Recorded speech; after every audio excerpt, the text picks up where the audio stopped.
में आपने एक बात कही, वो बहुत समझने जैसी बात है कि जनरली लोग लिखते हैं कि सदगुरु की कृपा हो गई या सदगुरु मिला तो उसकी कृपा है, लेकिन आज आपने बिल्कुल उल्टी बात कही कि तो सदगुरु मिलता है तो परेशानियां हो तो और अगर 10 महीने में होती आदमी तो बचने की कोशिश करता है, यहाँ तो बचेगा सदगुरु से मिले और परेशानी तो एक्सेलरेट होगी।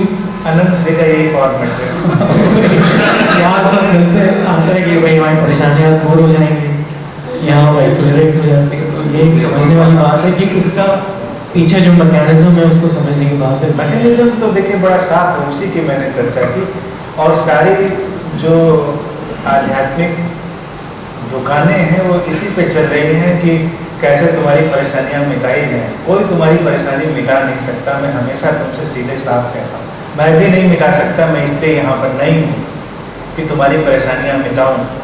मैं इसलिए ही हूँ कि तुम्हें एक जागृति का रास्ता बताऊँ और तुमको बताऊँ कि तुम्हारे दुख से पार जाने का ये रास्ता है। बस इतनी सी बात, बाकी तो काम तुम्हें ही करना है।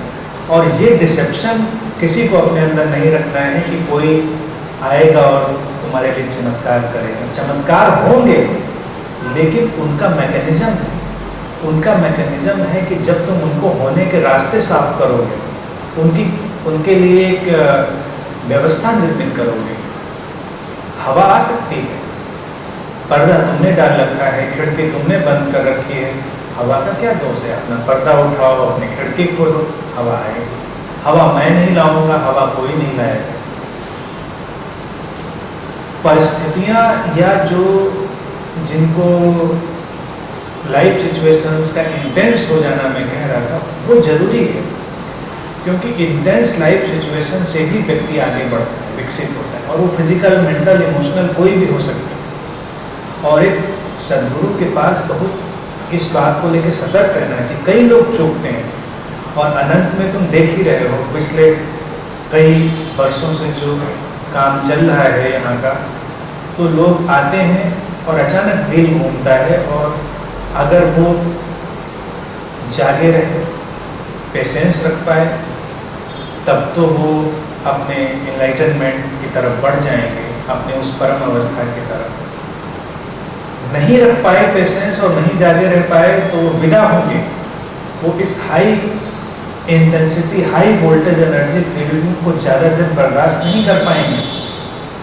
अगर हम यहाँ कोई इंटरटेनमेंट कर रहे होते तो तुम बरसों बरसों बैठे रह सकते थे। बात तो कोई इंटरटेनमेंट नहीं, इंटरटेनमेंट नहीं, वो तो बात फिर भी समझ में आती थी। और ऊपर ये व्हील और तेज घूमने लगा, मीटर और तेज चलने लगा। लेकिन यही तो साधना है। तुम अभी जानते ही नहीं थे कि तुम्हारे अंदर क्या, जैसे विवाद, वासना, क्रोध की चल रही थी, ईर्ष्या, या तुम्हारे अंदर क्या क्या चीज़ें छूटी पड़ी थी, तुम्हारे अंदर कोने में क्या क्या चीज़ें पड़ी थी, अचानक तुम्हारे अंदर से उभरती। कई लोग आते हैं यहाँ गहरी ईर्ष्या में पड़ जाएंगे। अभी तक तो मान के चले थे ईर्ष्या तो मेरे अंदर नहीं है, और अचानक ईर्ष्या का तूफान चला रहा है। अचानक उनके अंदर क्रोध का, अचानक उनके अंदर वायलेंस का, 50 तरह की, हजारों तरह की जो चीज़ें उनके अंदर चली आ रही। उनकी कंडीशनिंग ये होगी कि अपने मन से उसका वो लॉजिक ढूंढ लेंगे कि इसलिए या इसलिए, वो इसलिए है, वो इसलिए है। मैं कह रहा हूँ कि कोई लॉजिक नहीं, वो है बस। अगर तुम्हारे अंदर मान लो वायलेंस है तो तुम अगर लॉजिक ढूंढोगे कि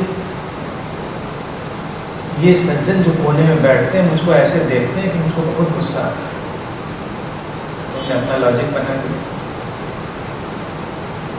तुमने ईर्ष्या बना ली कि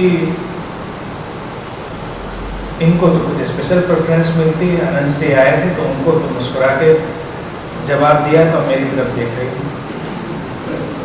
ईर्ष्या, कई लोग ऐसा कहते हैं मुझसे, मैं कहता हूँ सचमुच ऐसा होता है। लेकिन तुम्हारे अंदर जो जो चल रहा है तुम उसका कोई ना कोई तर्क पैदा करोगे और ये मीटर ऑन हो गया है। तुम्हारे अंदर के सब जाले, धूल, गंदगी सब निकल रही है। इट इज़ बेटर कि वो निकले। तुम पेशेंस रखो, थोड़ा धैर्य रखो, वो निकल जाएंगे। फिर जैसी अनंत स्वभाव ने बात की थी, अंदर की वो विराट रोशनी, वो रोशनी प्रकट हुई। रोशनी एक ही काम तो करती है कि गंदगी को दिखा देती।